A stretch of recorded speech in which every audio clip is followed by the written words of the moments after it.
एक वक्त था जब भारत के इतिहास में एक ऐसा मोड़ आया जहां एक महान साम्राज्य गिरता दिख रहा था और एक नए साम्राज्य का जन्म होने वाला था।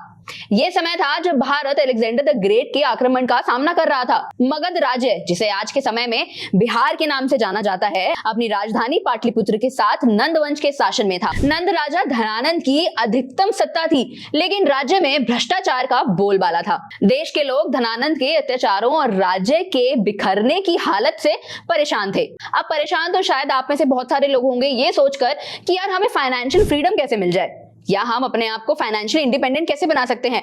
तो इसके लिए मेरे पास एक बहुत इजी उपाय है। आपको सिर्फ अपना फोन उठाना है और फ्रीडम ऐप को डाउनलोड करना है। उस पर आपको फाइनेंशियल फ्रीडम के बारे में एक बहुत ही सुपर्ब कोर्स मिल जाएगा अपनी मन पसंदीदा भाषा में।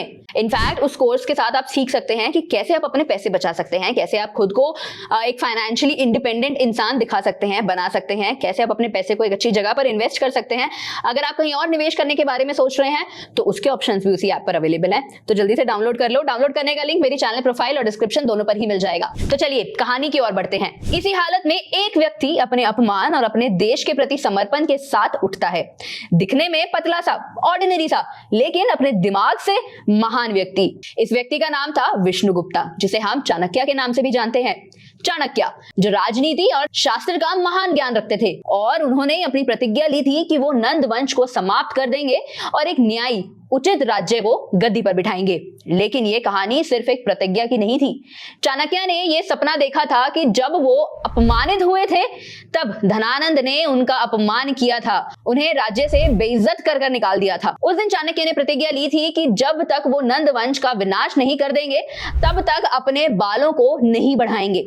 इस प्रतिज्ञा के साथ उन्होंने अपनी रणनीतियां बनाई। उन्होंने ये समझा कि धनानंद को गिराने के लिए उससे एक सक्षम राजा की जरूरत पड़ेगी जो केवल ताकत और युद्ध में महारत ही ना हो बल्कि उन्होंने समझ भी हो, सत्ता को संभालने के योग्य हो, उसकी शक्ति हो। तब उन्होंने एक छोटे लड़के चंद्रगुप्त मौर्य को देखा जो सड़क पर खेल रहा था। चाणक्य ने तुरंत समझ लिया कि यह लड़का एक दिन महान राजा बनेगा। चंद्रगुप्त में वो शक्ति थी जो एक बड़े साम्राज्य को संभाल सकती थी। चाणक्य ने उस लड़के को अपने साथ लिया, उनका शिक्षण किया और उससे एक महान राजा बनने के लायक तैयार किया। यह सफर था शिक्षा से रणभूमि तक का। चाणक्य और चंद्रगुप्त ने अपनी युद्ध की तैयारी की। शुरू में दोनों ने अपने छोटे सैनिक दल के साथ नंद वंश के विरुद्ध युद्ध किया, लेकिन उन्हें हार का सामना करना पड़ा। मगध के ताकतवर सैनिकों के सामने चंद्रगुप्त की सैनिक दल छोटा और कमजोर था। लेकिन इस हार से चाणक्य ने एक जरूरी पाठ सीखा।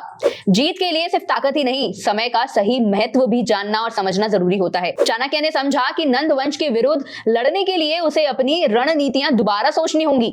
इस हार के बाद चाणक्य ने अपने शत्रु के दुर्बल पहलुओं को समझना शुरू किया। उन्होंने समय का इंतजार किया। जब नंद वंश कमजोर होता दिखने लगा तब चाणक्य ने अपनी योजना का अगला कदम उठाया।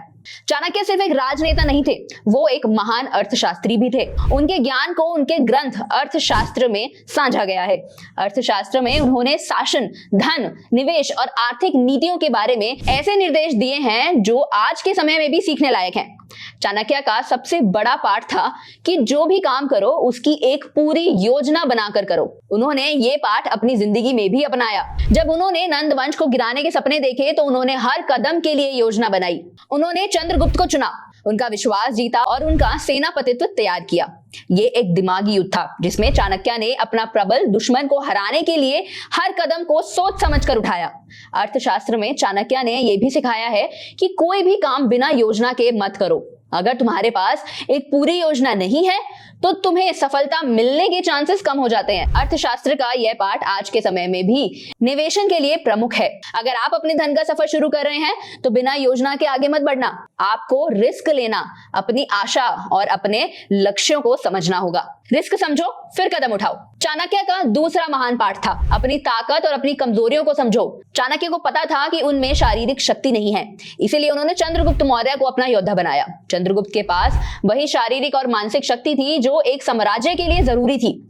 इसी तरह चाणक्य का यह पाठ आज के निवेशक के लिए भी प्रमुख है। आपको अपने निवेश से जुड़े रिस्क को समझना होगा। आपको पता होना चाहिए कि आप कितना रिस्क उठा सकते हैं। निवेश करना एक खेल नहीं है। अगर आप भी बिना समझे, बिना सीखे निवेश करेंगे तो आपको नुकसान उठाना पड़ सकता है। हर व्यक्ति की रिस्क लेने की क्षमता अलग होती है और आपको अपनी सीमाएं समझनी होंगी। लंबी अवधि का दिखना जरूरी है। चाणक्य का सपना था एक अखंड भारत, एक ऐसा देश जो सिंधु से लेकर कृष्णा तक फैला हो। ये सपना एक दिन या एक साल में पूरा होने वाला नहीं था। इस सपने को पूरा करने के लिए एक लंबी अवधि की सोच जरूरी थी। इसी तरह आज के निवेशन में भी आपको लंबी अवधि का सोचना होगा। बहुत बार लोग शॉर्ट टर्म गेन्स के लिए पीछे भागते हैं, लेकिन जो सच में सफल होते हैं वो लॉन्ग टर्म वैल्यू को समझते हैं। स्टॉक्स के दाम ऊपर नीचे जाते रहेंगे, लेकिन जो कंपनियां लॉन्ग टर्म में सर्वाइव करेंगी उनमें पैसा लगाने का फायदा हमेशा होता है। चाणक्य का सबसे बड़ा पार्ट था मौके का फायदा उठाओ, वरना तुम बड़े नुकसान कर सकते हो। जब उन्होंने देखा कि नंदवंश कमजोर हो रहा है, उन्होंने तभी अपना प्रहार किया। अगर उन्होंने उस समय का इंतजार नहीं किया होता तो शायद उनका सपना अधूरा रह जाता। इसी तरह निवेशन में भी आपको सही समय पर अपना कदम उठाना चाहिए। स्टॉक्स या प्रॉपर्टीज के दाम तब कम या ज्यादा होते हैं जब उन्हें समय के अनुसार बदला जाता है। जो सही समय पर एक्शन नहीं लेते वो अक्सर बड़े मौके खो देते हैं। चाणक्य ने इस बात को समझा और अपना साम्राज्य खड़ा किया। लक्ष्यों को समझो, फिर अपनी दिशा तय करो।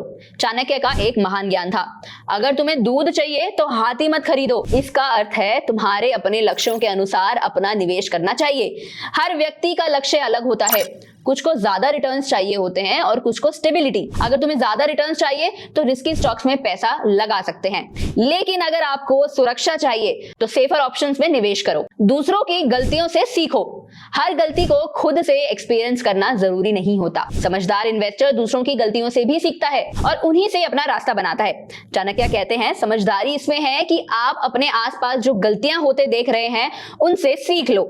जैसे जब चाणक्य ने देखा कि नंदवंश का राजा धनानंद अपनी भ्रष्ट राजनीति और गलत नीति के कारण अपने राज्य को बर्बाद कर रहा है, तो उन्होंने बिना तैयारी के सीधा सामना करने के बजाय उसकी गलतियों को गौर से देखा और समझा।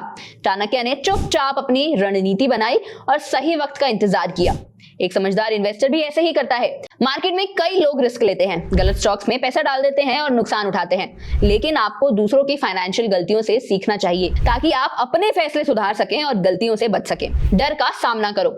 स्टॉक मार्केट में ग्रीड और फियर हमेशा डिसीजन मेकिंग को इफेक्ट करता है। चाणक्य का मानना था कि डर से भागने के बजाय उसका सामना करो। अक्सर डर के कारण इन्वेस्टर्स अंडरवैल्यूड अपॉर्चुनिटीज छोड़ देते हैं या ग्रीड के कारण एक प्रॉमिसिंग लॉन्ग टर्म इन्वेस्टमेंट से जल्दी एग्जिट कर लेते हैं। चाणक्य ने एक कहानी के जरिए सिखाया था कि कभी कभी छोटे छोटे खतरे लेना जरूरी होता है ताकि आप बड़े खतरों के लिए तैयार हो जाओ। जैसे उन्होंने चंद्रगुप्त को थोड़ी थोड़ी मात्राओं में जहर के डोज दिए ताकि उनका शरीर किसी बड़े खतरे से इम्यून हो सके, वैसे ही एक इन्वेस्टर को अपने इन्वेस्टमेंट में थोड़ा थोड़ा रिस्क लेना चाहिए और अपने डर का सामना करना चाहिए। मार्केट में अनसर्टेनिटीज का सामना करना और अपने लॉन्ग टर्म गोल्स पर ध्यान रखना एक सफल इन्वेस्टर बनने का असली रास्ता है। यूथ और इनोवेशन में इन्वेस्ट करो। जैसे चाणक्य ने चंद्रगुप्त जैसे यंग और टैलेंटेड लीडर को नर्चर किया था, वैसे ही आज के इन्वेस्टर्स को नई कंपनीज और इमर्जिंग सेक्टर्स में इन्वेस्ट करना चाहिए।